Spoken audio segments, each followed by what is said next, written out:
ಆತ್ಮೀಯ H 16 news ಅರ್ಥಾತ್ ಹೇ ಸೀತಾರಾಮ್ಗೆ ಸ್ವಾಗತ. ನಾನು ನಿಮ್ಮವ MI ಅಥವಾ ಮಲ್ಲಪ್ಪ ಚೋತವಾರ್.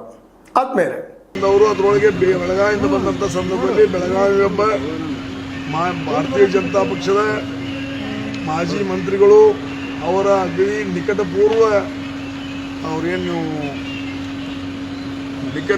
ಅವ್ರದ್ದು ಪರ್ಸನಲ್ ಅಸಿಸ್ಟೆಂಟ್ ಏನಂತಿಲ್ಲ, ಆಪ್ತ ಸಹಾಯಕರು ಭೀಮಗೌಡ ಪಾಟೀಲ್ನವರು ಅದ್ರೊಳಗಲ್ಲ.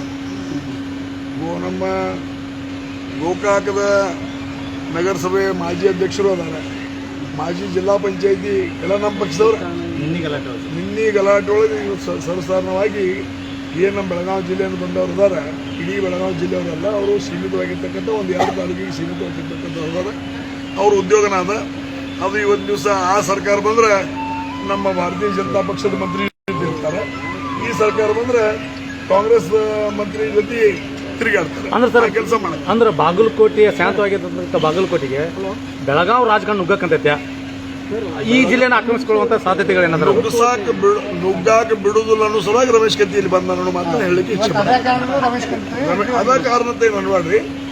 ಅಂತ ಒಂದು ದರೋಡಿಕೋರ ರಾಜಕಾರಣ ಅಥವಾ ಈ ದರೋಡಿತನವನ್ನ, ಈ ಗುಂಡಾಗಿರಿಯನ್ನ ಇದನ್ನ ತೆಗೆದು ಹಾಕಬೇಕು, ಬೇರ್ ಸಮೇತ ಕಿತ್ತು ಒಗಿಬೇಕು ಅನ್ನೋ ಸಲುವಾಗಿ ರಮೇಶ್ ಕತ್ತಿ ಇಲ್ಲಿ ಬಂದಾನ.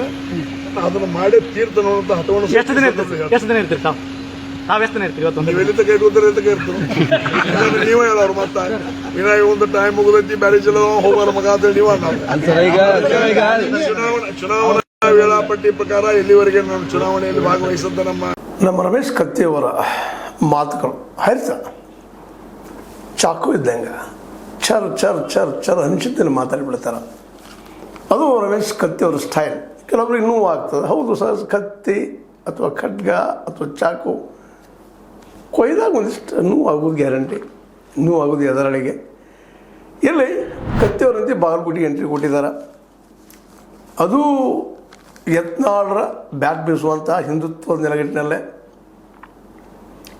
ನಮ್ಮ ವೀರಣ್ಣ ಚರಂತಿಮಠವ್ರಿಗೆ ಬೆಂಬಲ ಸೂಚಿಸೋದಕ್ಕೆ, ಜೊತೆಗೆ ಮೇಟಿಯವರನ್ನು ಗೆಲ್ಲಿಸಿಕೊಂಡೇ ತರಬೇಕನ್ನುವಂತಹ ದೃಢ ನಿರ್ಧಾರದಿಂದ ನಮ್ಮ ಸತೀಶ್ ಜಾರಕಿಹೊಳಿ ಅವರು ಬಾಗಲಕೋಟೆಯಲ್ಲಿ ಬೀಳ್ಬಿಟ್ಟಿದ್ದಾರೆ.